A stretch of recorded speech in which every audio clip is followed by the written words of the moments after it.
నేను ప్రభుత్వంలో ఉండి చెప్పకూడదు, కానీ పెద్ద ఆయన కోపం రాదంటే ఉచితాలు తగ్గియాలి.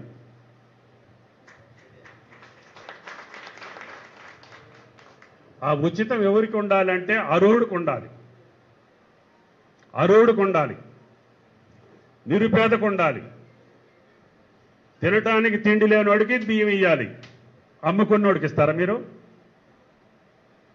ఎన్టీ రామారావు 3 రూపాయలు ఉన్నప్పుడు 2 రూపాయలకి ఇస్తే దేవుడు అన్నారు. ఇప్పుడు 60 రూపాయలు ఇస్తే కూడా ఉచితంగా ఇస్తారా మీరు?